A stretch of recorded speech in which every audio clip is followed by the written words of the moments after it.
Even worse, President Trump has called the North American Free Trade Agreement the worst deal ever, but one thing might actually be worse.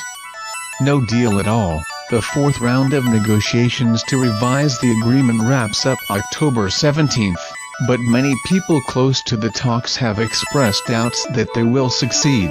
If NAFTA crumbles, trade among Mexico, Canada and the United States would fall under World Trade Organization rules with modest average tariff rates and an established, if unwieldy, process for resolving disputes. Economy and business alerts. Breaking news about economic and business issues. Sign up, but the tariff rates, although relatively low, would be higher on U.S. exports than on United States imports. Many trade experts say that would hurt U.S. exporters of everything from corn to auto parts, and that the United States could end up with fewer jobs while paying higher prices for goods than it does.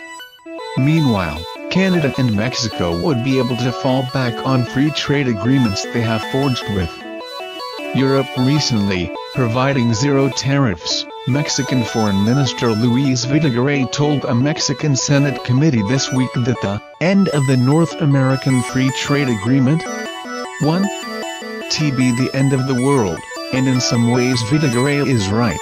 The world of global trade has far fewer walls and stumbling blocks than it did 23 years ago, when NAFTA went into effect.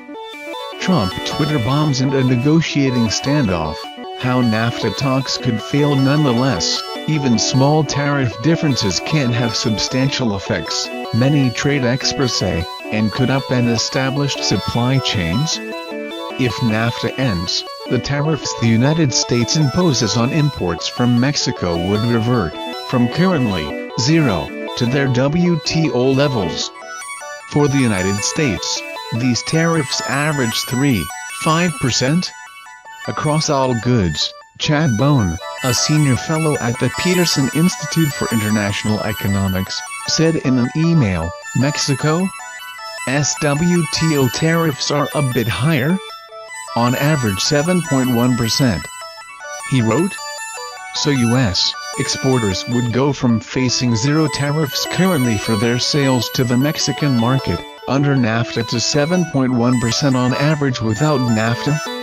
For automobiles, the gap could add hundreds of dollars to the price of a car, or car makers in Mexico might drop U.S. suppliers subject to WTO rates and look for European auto parts manufacturers, who would not have to pay any tariff under their free trade pact. NAFTA's rules of origin for automobiles would also disappear. Those rules were designed to prevent countries outside North America from using the treaty as a backdoor into the United States market. Under NAFTA, 62.5% of the value of an imported vehicle must originate in Canada, Mexico or the United States for that vehicle to get duty-free access to the region. Without NAFTA, supply chains could reorient themselves. Cars sold in the United States might contain more foreign parts, and Mexican cars sold to Europe or Latin America might use fewer United States components. U.S. producers would face less market access in Mexico without NAFTA than Mexico would face in the United States, said Caroline Freund, a senior fellow at the Peterson Institute for International Economics and former economist at the World Bank.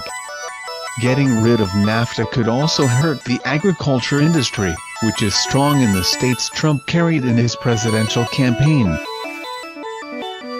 Since NAFTA was enacted, U.S. food and agricultural exports to Canada and Mexico have more than quadrupled, to $38 billion in 2016, according to the Fresh Produce Association of the Americas.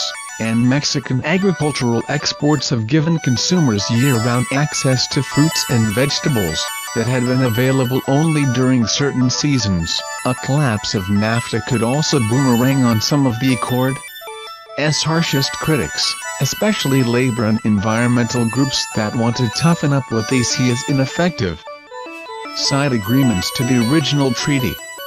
Without NAFTA, however, those agreements would simply vanish.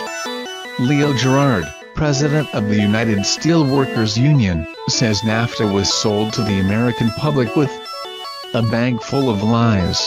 He says it has done little to bring good wages to Mexico and has therefore siphoned jobs to Mexico away from the United States and Canada. He singles out auto factory jobs. Half his members make auto parts, but Gerard isn't ready to simply shred the NAFTA agreement. He wants to fix it with enforceable labor standards and wages. If you just rip it up, it's worse, he said. If you bail out of this, we're going to have new rules.